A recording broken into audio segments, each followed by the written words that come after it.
Olá pessoal, sejam muito bem-vindos para mais um episódio de podcast, hoje com um tema muito pontual que é português, aquilo que tem trago dores para cada concurseiro que nos acompanha aqui neste canal.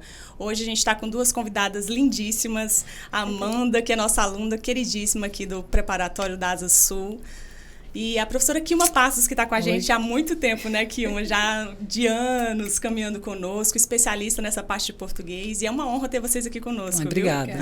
Kilma, fala um pouco para a gente dessa questão do português. Como é que tem sido isso em concurso público? Como é que tem sido essa cobrança? Quais têm sido as tendências das últimas provas? Conta para a gente.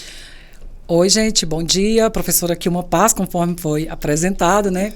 Então, Gláucia, português, eu digo assim, que é aquela disciplina que é coringa, né? Ela vai cair em todos os concursos, a gente não tem como se livrar dessa disciplina. E o pessoal fala muito assim, né? Eu ouço muito as pessoas falarem, professora, português é o meu calcanhar de Aquiles, é aquilo que realmente incomoda. Porém, é uma coisa, né, pela qual a pessoa precisa passar, tem que aprender, e a gente tem percebido muita dificuldade das pessoas e tem tentado aí, né, passar assim da forma mais simples, não facilitando o que é difícil, porque acaba sendo uma desonestidade. Eu sempre tive isso comigo, né? No dia da minha graduação em letras, eu me lembro que no juramento, um professor falou isso para nós: não facilite aquilo que é difícil. Mas a gente tenta pegar isso que é difícil, mas tentando passar de uma forma assim, mais tranquila, mas a gente mostra a complexidade da disciplina. E realmente, não há como, seria ludibriar o aluno se nós falássemos que português é fácil. Então, a gente realmente precisa, né? Cada candidato tem que estudar, tem que focar, porque realmente é uma disciplina da qual você nunca vai conseguir escapar em concurso. Então, deseja a aprovação, aspira a ela, tem que estudar português. Sobretudo essa parte também, além da gramática, né, a parte de interpretação de texto. E outra coisa, Gláucia, a redação, que é uma tendência aí agora para todos os concursos, né? A gente percebe que a cada ano, os concursos que antes não cobravam, estão cobrando a parte também dissertativa, né? A redação. E que é a dor da maioria dos concurseiros, né? Não tem como. Por mais que... Eu acho joia você colocar essa questão de não ludibriar o aluno. Isso. Porque a gente vê aí fora que é uma questão assim, não, eu vou te mostrar aqui um método para você. Em uma hora você vai aprender, não existe, sem né? lógica, é você sentar a bunda na cadeira realmente, se dedicar a isso. Não tem como, né? Isso. Não tem como você fugir do processo. Eu acho que é o que a gente sempre fala. Não tem como você fugir do processo. Processos, Fez uma propaganda aleatória. Foi perceptível. Não tem como você fugir do processo. É isso. Mas, de fato, não tem como você fugir do processo, porque aqui a gente realmente acredita no processo. Isso. Não tem como você abreviar, encurtar caminhos, pegar atalhos. Não, você tem que aprender. Porque na prova ele não vai vir aquela copia e cola. Não, você tem que entender da disciplina para você poder responder com propriedade. Eu acho que você já tem essa expertise também, né, Amanda? Você me falou que já tem algum tempo que você estuda para concurso público. Conta um pouco pra gente da sua história.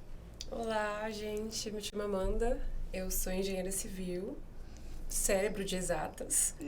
Que, assim, quando eu era mais nova, inclusive com a professora Kilma, eu consegui entender que é bem mais fácil. Não mais fácil, mas é de fácil absorção entender a língua portuguesa. E ela te mostra as ferramentas para você poder estudar melhor. Isso. Como estudar? Em relação à redação, que você tinha comentado que é o calcanhar de Aquiles, eu sempre fiz redações muito boas quando eu era mais nova. Só que é outra abordagem, é outro tipo de linguagem. E quando eu comecei a estudar para concurso, eu vi o nível de complexidade e de referências que a gente tem que fazer. Um português mais rebuscado. Isso. Com complexidade na formação de orações.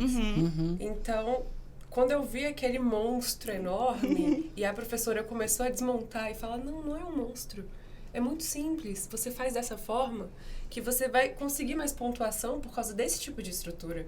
E foi limpando a minha cabeça de exatas, e agora eu acho que eu consigo absorver e entender e provavelmente fazer uma boa redação. Ai, Deus que quiser. joia. E isso que você colocou é interessante, porque na minha época, assim, eu sou jovem, né? Mas eu percebo, assim, o déficit que eu tenho hoje, a dificuldade que eu tenho hoje para desenvolver uma redação, que poderia ter sido trabalhado lá no ensino fundamental, no ensino médio. Minha filha hoje, ela está no 6º ano e já é muito bem trabalhada essa questão da redação no colégio dela. No colégio do meu filho também. Pois é. E se isso tivesse sido trabalhado desde lá atrás com a gente, hoje com certeza seria muito tranquilo para a gente desenvolver. Mas graças a Deus a gente tem professores que nos ensinam e nos dá essa ferramenta exata de como fazer. Não é esse gigante todo. É difícil, mas com uma boa preparação dá para fazer, não dá, Kilma? Com certeza, né? E a gente está aqui no processo justamente para contribuir com isso, né?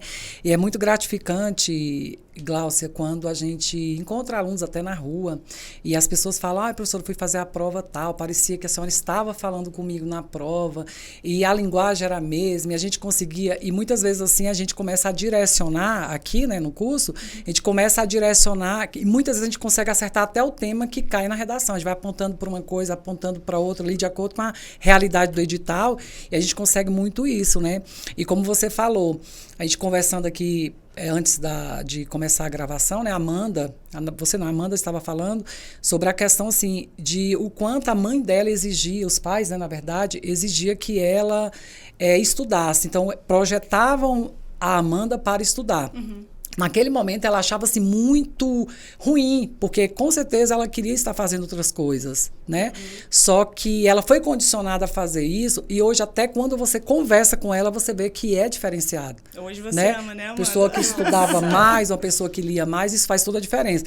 Então, assim, a parte interpretativa, a parte da redação, então eu sempre falo, quem ler mais sobressai melhor. Né? Por quê? Porque a pessoa, quando ler mais, ela consegue transformar a informação em conhecimento. E eu sempre falo assim, informação é uma coisa que todo mundo tem. Aí, quando se trata de conhecimento, poucos terão. Por quê? Porque as pessoas vão aprofundar mais e vão buscar, baseado naquilo ali, o que realmente vai ser necessário para aquele universo de concurso. Porque cada vez mais a concorrência está mais qualificada. Com certeza. E leitura né? é bagagem, né? Com certeza. Todos os livros que na época que eu li, quando eu era mais nova, que eu achava chato, inclusive foi conversado. Hoje a gente até conversou sobre o livro de Grande Sertão Veredas. Olha aí. Quando ela me falou do livro Grande Sertão Veredas, eu falei assim para ela, você leu? E ela, li. Por quê? Porque é um livro em visão dialógica, né? Ali a União de Contrários, de João Guimarães Rosa. João Guimarães, eu falo, Graciliano Ramos é outro. João Guimarães Rosa, que é Vidas Secas, que é de Graciliano Ramos, né? O pai do neologismo. Pois é, aí é o pai do neologismo, ele também dessa questão do dialogismo. Então, assim, eu falei, você leu? Por quê? O livro tem mais de 600 páginas, se eu não me engano, são 676. E essa menina, você olha para ela, percebe que é uma moça, né? Uma menina jovem. Eu falo, você leu? Ela falou assim, sim, eu li. Você leu para quê mesmo? Para fazer vestibular, alguma coisa? Não, era obrigatório. Imposição da mãe. Imposição dos pais. E foram obrigações dos pais que, querendo ou não, hoje você colhe frutos disso, não colhe, Nossa, mano? com certeza. Conta um pouco pra gente sobre isso, porque a gente pega, assim, a gente tem outro podcast, a gente estava até com o Raul aqui. Garotinho novo, mas a gente percebe a maturidade. E ele vem de longe, viu? Sim, ele mora longe. Longe. E a gente percebe a maturidade, ele já tem essa visão de mundo mais despertada do que muitos outros, sabe? E querendo ou não, eu acredito que você teve uma certa revolta no início. Não vou fazer isso não, só quer saber de estudar. Estudar não é assim, né? Mas como é que foi? Conta pra gente. Minha mãe começou a fazer letras enquanto a gente era criança, eu e minha irmã. E ela colocava metas semanais pra gente. A gente tinha que ler um livro fininho no início, durante a semana. No final de semana, a gente tinha que entregar uma redação dissertativa argumentativa. Meu que Deus. Criança. Legal. Ela corrigia a nossa redação e falava, olha, você não tirou uma nota tão boa aqui. Tá faltando você estudar um pouquinho sobre transitividade verbal, sobre não sei o quê. Aí listava. Aí, durante a semana, ela dava uns folhetinhos pra gente, algumas coisinhas pra gente estudar os déficits que a gente tinha ao longo da semana. Então, apresentar trabalho, eu nunca tive dificuldade, eles também me treinavam pra isso. meu pai é matemático e engenheiro, então a parte de exatas eu sempre tive muito incentivo também. E a gente ganhava estrelinhas para isso. Olha, que legal. Nossa, que Como é que é o nome da sua mãe? Juscelia, ela Dona faz direito aqui Olha, no processo. Olha, que bacana. legal. Dona Juscelia tá aqui conosco na Uniprocessos. Você tá de parabéns, mulher. Verdade. Tô orgulhosa aí da tua educação com a Amanda, viu? Eu vou copiar e colar nos meus Copiar e futuros colar. filhos. Já é começa a bom, semana. né? Chegar a Dona Maria Clara, vamos lá, livrinho e redação.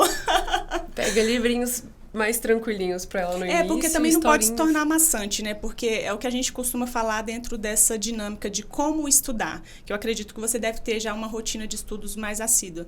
Mas ele não pode se tornar maçante. Você tem que tentar encontrar aquilo que te deixa, não na zona de conforto, mas que seja confortável, que não traga um peso muito grande. Então, tem pessoas que têm uma jornada ali no período da tarde, que pega essa questão de resolução de exercícios, tem outros que se adaptam melhor com a lei seca. Então, a gente vai tentando encontrar ferramentas que tragam uma certa leveza nos estudos, né? Hoje você pega mais o quê? Como é que você tá? Você vem para aula e à tarde você faz um período de revisão? Como é que é? Sim. Em exercícios? A minha maior dificuldade é a organização real dos estudos. Porque quando eu começo a estudar um assunto, língua portuguesa ou direito, eu me distraio na matéria. E acabo perdendo a hora e não dou um período específico para questões. Então, está sendo um desafio para mim fazer esse tipo de organização. Mas, quando eu sento para estudar uma coisa, eu entro no hiperfoco e tchau. Quando eu vou ver, passaram muitas horas e eu já tinha que ter estudado outra matéria. Pô, bacana. Então, eu tô aprendendo aqui, inclusive, Joia. que a gente tem que fazer um estudo cíclico. E dedicar tempo para estudo passivo e estudo ativo. E aí tá abrindo a minha cabeça em relação a como fazer direito. Então, você já vai ser uma das primeiras, Amanda. A gente vai introduzir uma ferramenta agora ao longo desses próximos meses e você vai ser uma das principais, das primeiras, né? Eu vou estar começando a fazer uns direcionamentos individualizados de estudo com cada aluno. Então, eu já vou te trazer para perto para te dar esse norte, porque a gente percebe que é a dor de vários alunos, né, Kilma? Realmente, às vezes, perde muito tempo ali com algumas coisas e tem um ponto certo, sabe? A gente tenta, de uma forma, identificar a sua rotina e trabalhar muito bem nisso, tá? Pode me cobrar que a gente vai fazer isso sim, Amanda. Nossa, adorei. Muito obrigada. Isso é importante, né? Kilma, me fala aí, essa questão, a gente falou da redação, que querendo ou não é a dor de muitos, ela vem sendo cobrada de forma bem diversificada em alguns concursos, né? Principalmente essa diferença de banca. Como é que é isso entre as bancas? Olha só, Glaucia, a gente percebe o impacto, né? Grande em relação ao tipo de cobrança.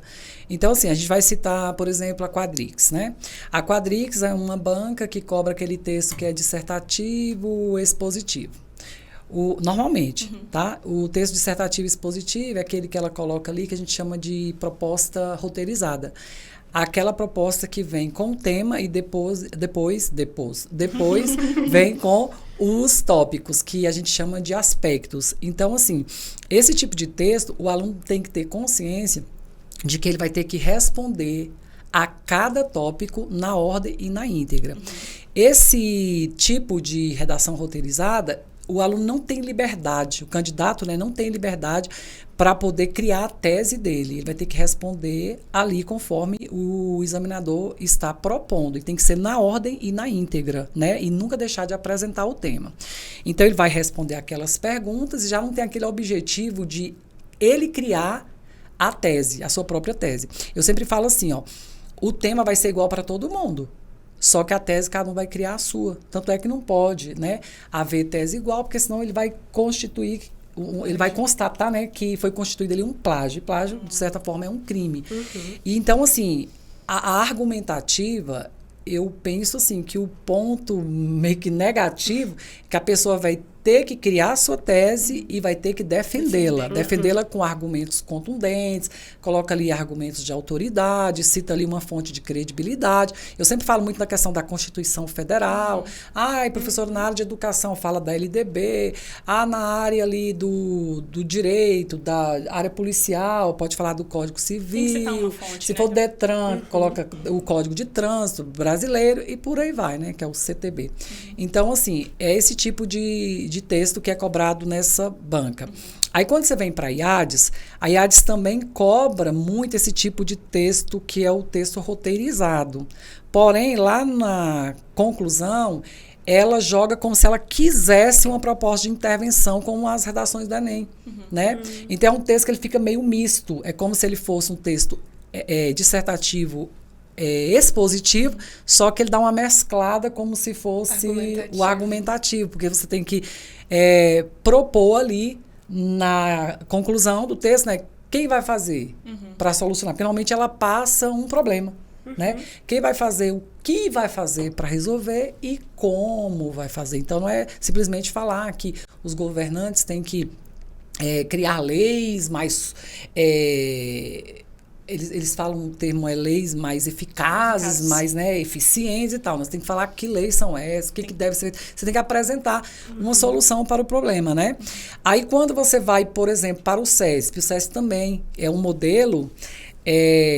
meio que criado pelo SESP, Sebrasp. Eu falo SESP, né, por força do hábito, mas eu sei que é Sebrasp. É criado aí pelo Sebrasp, que é esse texto roteirizado, que ele coloca muito ali os tópicos. Então, assim, não havia um manual de instrução para esse tipo de texto. Então, eu posso dizer assim, foi uma criação deles, é como se fosse uma doutrina própria ali do SESP, e aí está se propagando, porque o SESP, querendo ou não, é uma banca que é como se fosse um modelo. Eu sempre falo, né, que essa banca é uma banca inteligente. Ela muitas vezes pega uma coisa simplesinha, e aí na cobrança ela coloca assim, uma sofisticação que seus olhos enchem e fala, poxa, e aí? Será que eu vou conseguir responder? E eu falo, como eu falei hoje em sala de aula, se você estudou, você está preparado para responder.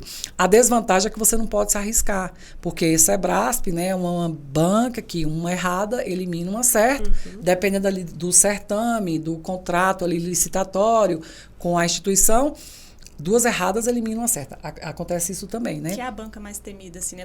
Só por conta disso, mas eu vejo uma certa facilidade em alguns outros pontos. Sim, há essa facilidade, sim, porque são questões lógicas, são questões sensatas. Eu gosto muito do SESP, né? Então, é uma banca que puxa muito para esse lado do texto expositivo também. E quando você vai para IBFC, deixa eu ver o que é Detran. Detran, isso. Ele joga muito a questão ali do... como se fosse um estudo de caso, coloca uma situação hipotética, fala de um atropelamento, aí fala que esse atropelamento foi numa calçada, aí coloca lá uns personagens e tal. Normalmente coloca o Daphne, Haroldo, né? Eu falo até os nomes dos personagens, a gente acerta na redação. E aí coloca ali que o atropelamento aconteceu, né? Aconteceu numa calçada, então a gente já sabe que isso já é um agravante, né?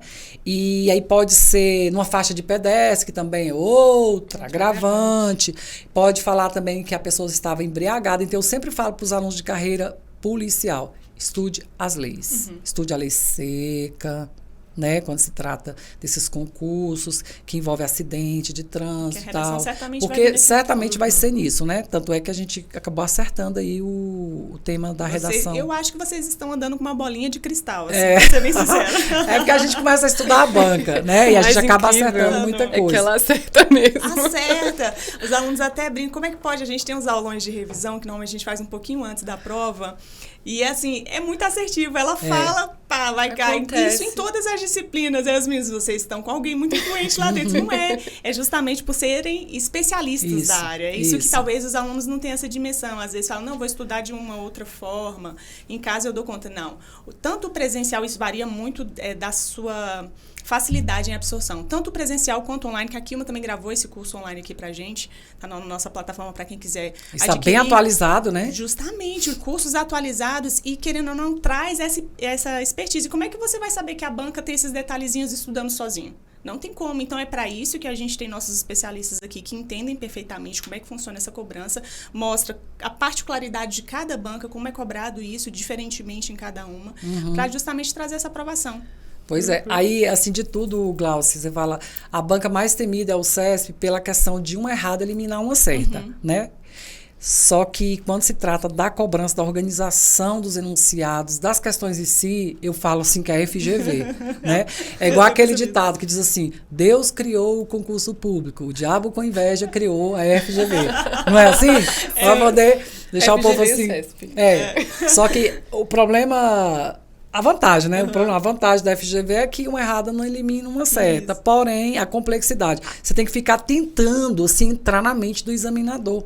É uma banca muito complexa, porque ela não é aquela banca, eu não acho, assim, muito sensata. Ela cobra coisa, você fala, meu Deus, e agora? Aí você fala, professora, eu fiquei entre A e a B. Aí eu marquei a D, quando eu peguei o gabarito, era E. Justamente, Nossa. porque o SESI, pelo Mais menos, ou tem essa menos questão assim. de anular. O SESI tem essa questão de uma errada anular uma certa, mas são duas opções que você tem que escolher ali, certo ou errado. Isso. Aí não, você pega uma questão da FGV com aquela extensão de opções ali, você fica na dúvida, essa ou essa, qual que tá menos certo, qual que tá menos errado.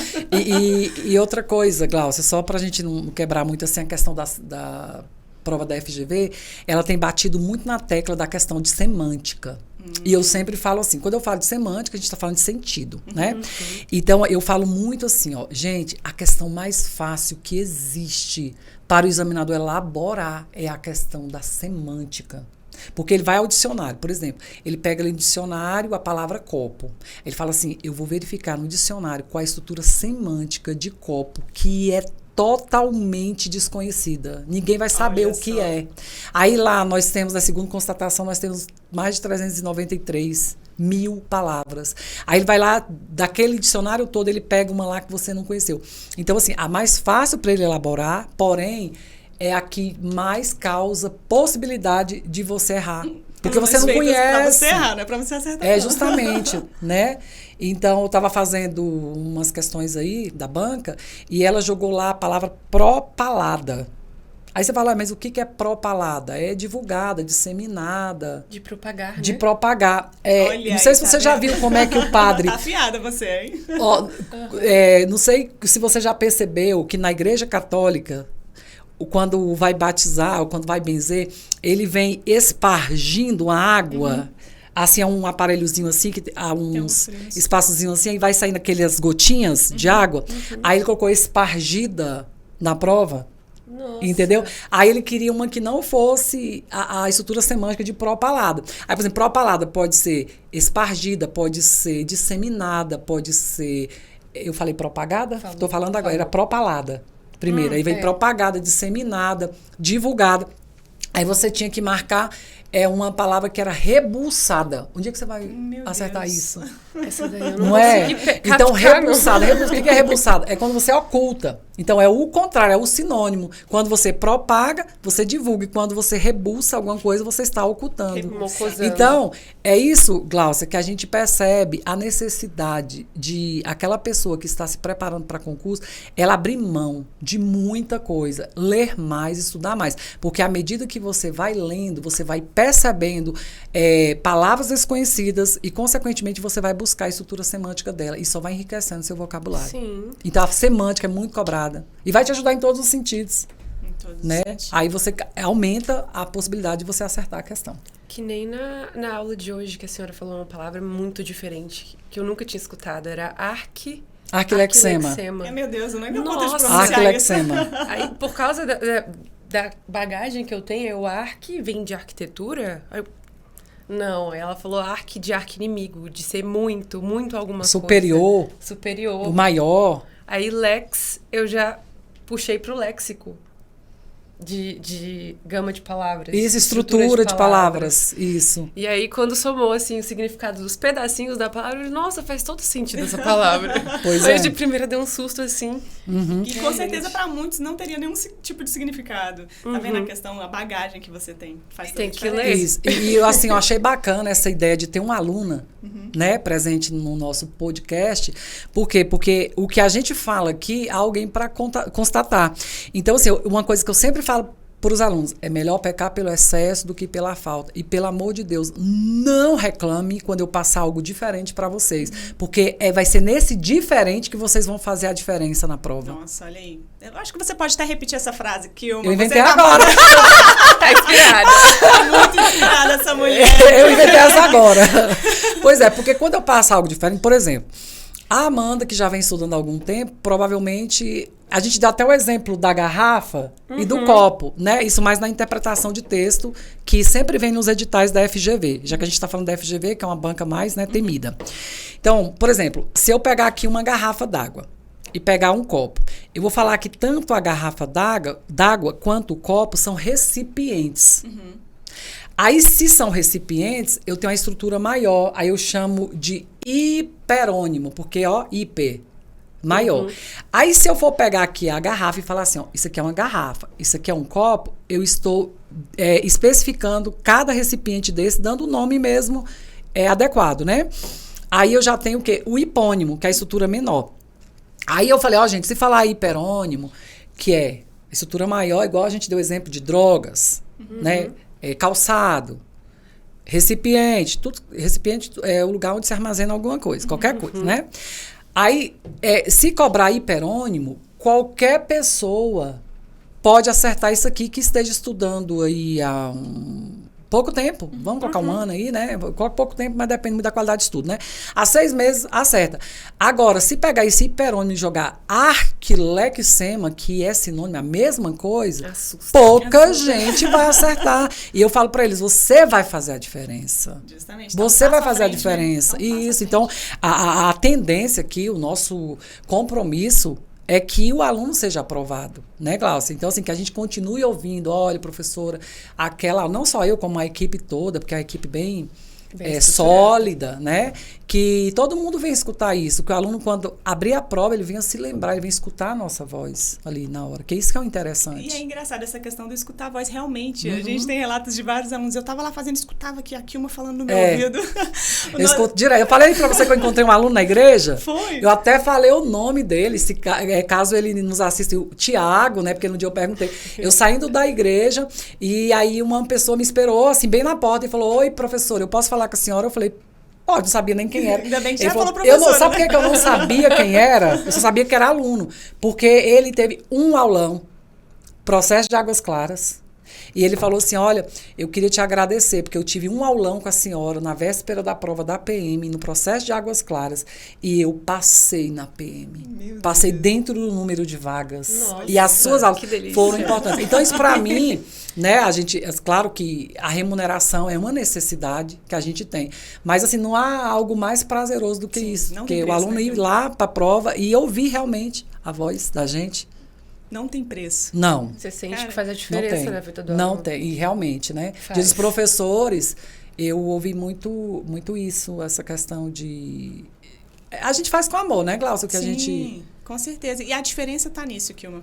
Beleza, é o que você tá falando. A gente precisa da remuneração e tudo, mas eu acho que a gente tem que encontrar prazer naquilo que a gente faz. Isso tem que ter sentido que a gente estiver fazendo. Eu falo até em questão do cargo público mesmo, igual você falou, que você tem um alvo. Tem que estar muito bem traçado aquilo, porque você tem que entender que, além da estabilidade financeira, você vai estar trabalhando com aquilo o resto da sua vida. É verdade. E aí, é ideal você buscar aquilo que você tem prazer. E assim, eu vejo esse prazer em todos vocês. A equipe muito boa. Vira e meia a gente está trocando, assim, com os alunos no corredor, assim, a gente percebe realmente, assim, o prazer que eles enxergam em você, em estar ensinando, em vocês, toda a equipe. Graças a Deus, a gente está há 32 anos trabalhando com isso. A gente não começou hoje. A gente, às vezes, vê alguns questionamentos, assim, a gente poxa, tem 32 anos que a gente trabalha com isso. A gente não está aqui brincando com o que está fazendo, sabe? A gente acredita no sonho de vocês. A gente leva isso muito a sério e nossos professores não estão conosco à toa, porque eles também acreditam muito nesse sonho. Né? E você também é muito comprometida. Eu sempre falo isso em casa, sabe? Você é muito comprometida. A Glaucia, Amanda, ela, não só para vocês, ela dá apoio, assim, pra gente, por trás dos bastidores, naquilo que a gente precisa. É a coisa que não é nem tanto da alçada dela, que não é nem responsabilidade dela. Ela ajuda. Eu sou extremamente grata mesmo, né? Então, assim, é uma equipe. E para a gente evoluir, né, ninguém vai sozinho também. Então, é todo um conjunto aqui. Tu não me faça chorar, não, mulher. Tu para com isso. Olha, quer ver, Glaucia? A gente falando de redação, falando de equipe, né, de aprovação e tudo. Aí, quando a gente sente sede, vou ver se a Amanda já pegou aí, ó. Por isso que o aluno escuta a voz da gente lá na prova. Isso aqui eu falei para você tomar o quê, Amanda? Água. É água que eu falei? Não, é a regra da paroxítona terminada em ditongo crescente. Tá vendo? Aí eu falo bem assim pra eles, olha, a partir de hoje, a partir da minha aula, você não vai mais falar água. Você vai falar estou tomando paroxítona terminada em ditongo crescente, porque essa palavra água é paroxítona terminada em ditongo crescente. Então, todas as vezes que eles vão beber água, vão tomar banho, vão lavar a louça, eles respiram português. E eu ensino isso para eles. Por isso que a facilidade, assim, tem que ser dessa forma. Tem que incorporar isso no dia a dia. A gente começou aqui o podcast falando da complexidade da língua portuguesa. Então, a gente busca uma maneira de fazer com que o aluno venha conviver mas de uma forma mais tranquila. Facilitou demais. Professora, esse é o diferencial para mim. Meu cérebro trabalha com analogia. E quando ela vai dando exemplos, assim, tá no meio de um assunto, do nada lembra de um exemplo interessante e minha cabeça vai acompanhando o exemplo e volta. O Raul espirrou na sala. Aí a senhora respondeu assim: saúde, acentuação é pela regra do hiato. Então, é assim, ó. Saúde, regra do hiato. E eu já, assim, né? A gente ordena que todas as vezes em que alguém espirrar, fale assim, ó. Saúde, regra do hiato. E quando a pessoa falar amém, oxítona terminado em AM. Mas não pense só em amém, pense também em amem, quem é sem o acento, que é o imperativo do verbo amar. E a gente sempre vai trabalhando, né? E a pessoa vai conseguir compreender do dia a dia. Aí não tem como não aprender. E são as palavrinhas, quando se trata de gramática, são as palavrinhas que mais caem. Eu tô fazendo o que, gente? Bebendo água. Paroxítona com ditongo crescente. Terminada em ditongo crescente. Isso que é um podcast enriquecedor. Nossa! Gente, que delícia, cara. Isso é muito legal. É engraçado, essa vivência faz toda a diferença, né? Isso. Com certeza. Nossa, muito feliz, gente. Muito feliz mesmo com esse bate-papo. A hora já tá avançada, né, Sim. Kilma? Mas a gente vai fazer isso mais vezes. Sim, eu quero com vocês certeza. duas aqui de novo. Eu até gostei desse negócio. A gente tava super nervosa aqui antes, agora relaxa. Não, nervosa não, eu confesso que não, mas a gente fica assim, ai, o que eu vou... A gente fica começa, né? Mas é um negócio assim que realmente a hora passa tão rápido, Muito porque rápido. é prazeroso, né? Falar daquilo que realmente a gente... daquilo com o qual a gente convive, porque quem convive com, tem que colocar essa preposição. Adoro! Ela não perde uma oportunidade. Tá. Só voltando um pouquinho aqui, porque de certa forma é um aprendizado. A Amanda, lá no primeiro depoimento dela, ela falou assim, eu tinha déficit de atenção. Quando vocês forem falar essa palavra, pode falar tranquilamente déficit. Com acento na antepenúltima, porque essa palavra foi aportuguesada há muitos anos. E ela pode ser... no caso, ela foi aportuguesada para que se enquadre as regras das pró-paroxítonas, porque todas são acentuadas graficamente. Então, você pode falar, porque é uma palavra... Porque a sílaba tônica dela fica como se fosse antes da antepenúltima. Aí ela fica muito difícil de ser pronunciada. Aí, além de ser uma palavra estrangeira, porque ela não é brasileira, aí ela foi aportuguesada. Então, você pode falar déficit, sem problema nenhum. E se cair na prova também, vocês já estão sabendo aí. Olha como é gostoso estudar com essa mulher, gente. Nossa. Não deixa passar uma, A parte da analogia, meu cérebro sempre foi assim, nossa, estrutura. Tudo eu faço associação com estrutura. O professor Paulo Alexandre estava falando sobre citações. E eu pensando em obra. Nossa, funciona desse jeito. A professora eu já penso em português. De virar uma chavinha na minha cabeça. E agora eu penso em obra, penso em direito, penso em português. E a cabeça tá só associando. Nossa, muito mais só gostoso. vai crescendo, né? Nossa, que maravilha, gente. Que bate-papo tão gostoso, né? Tão suave. A gente vai estar aqui mais vezes. Com viu? certeza. Agradeço demais a presença de vocês, muito mesmo. E vamos já em busca do próximo, vamos pegar uns pontos das dores. Eu acho joia porque a gente traz coisas... E algo assim diferente, né? Isso, é tentando trazer aquilo que realmente cada um passa, não é aquela coisa de viajar na maionese, trazer tópicos, não. É aquilo que você tem dificuldade, é aquilo que o concurseiro, a maioria dos concurseiros tem dificuldade. Você simplificou hoje de uma forma, eu nunca mais vou esquecer sobre... Meu Deus! Nunca mais pegarei um copo de água dessa forma. Exatamente. Mas muito obrigada mesmo, gente. Eu que Vocês nos agradeço inspiram. o Eu sempre convite. costumo dizer assim que vocês nos inspiram muito, assim, a caminhar da jornada, porque querendo ou não, Isso. cada um enfrenta uma dificuldade diferente para estar aqui. Com Para certeza. estar nessa vida de concurseiro, para estar nessa vida de professor, a gente sabe o quanto isso é complicado. Não é fácil, né? A gente faz porque realmente a gente precisa, a gente ama, mas eu acho que antes de precisar, a gente ama mesmo o que faz. Sim. E a gente sempre tá ouvindo isso, né? Assim, porque a gente acha que acaba transmitindo, que às vezes a gente, Glaucia, tá só assim, igual diz o outro, né? O pau da rabiola, de cansaço, mas a gente sempre tem, assim, tentado manter aquele compromisso. E eu sempre falo assim em relação ao aluno, né? Se o destino fosse revelado e o processo também, você não almejaria o destino. Porque o processo é sofrido para você alcançar o destino. Né? Por isso que muita gente desiste na caminhada. Ontem mesmo encontrei uma pessoa que falou, não, eu parei, eu desisti, é muito sofrido. Estou numa empresa privada, estou ganhando um salário razoável, e eu ali vou ficar, não vou mais estudar. E eu sempre falo, estudar não é tarefa fácil. Não é. Não é. Né? E como somos julgados por isso? São né? muitos contratempos, são muitas dificuldades mesmo. Então, a pessoa tem que perseverar mesmo. É perseverança. E é uma fila. Se eu entrei agora, um exemplo, nos estudos para concurso. Eu estou na rabeirinha da fila. Isso. Com o passar do tempo, eu vou Você vai criando escolhendo uma bagagem, vou andando. Desistir, sair. Entrou muito mais gente na fila. É verdade. E quando eu voltar, tô bem você mais volta lá atrás pro que a rabo da primeira. fila. Né? E desistir não é opção. Nessa caminhada, desistir não é opção. Porque a gente sabe o tanto que é árdua essa caminhada. Então, vão ter muitos julgamentos. Ah, mas você só estuda. Ah, mas você está abdicando de várias coisas para estudar. Mas você está com uma meta muito bem traçada. Então, continuar com isso. Continuar, porque realmente tem pessoas que vão sonhar contigo. E a gente está aqui justamente para pegar na sua mão e caminhar junto, viu, Amanda? E a gente pode acabar incentivando alguém. Sim. Isso. Com toda certeza. Há um dito popular que é um adágio. O que é adágio? Dito popular, mesma coisa. Isso cai, principalmente no IADS. Né? Fala assim, né, que a palavra convence, mas o exemplo arrasta. Sim. Então, por meio das suas vitórias, muita gente vai se espelhar, vai te copiar. Só para a gente fechar aqui a minha fala, esses dias uma pessoa, ela estava chegando ao treino, né, de academia, e ela estava assim, arrastada. Aí ela, ai mulher, eu tô tão fraca, eu tô tão mole. Eu falei assim, olha, não desista. Eu te observo que você vem todos os dias. Enquanto você acha que você não está dando conta, enquanto você pensa assim que você tá frágil, que não vai conseguir, há pessoas que estão se espelhando em você. Então mesmo rastejando, venha.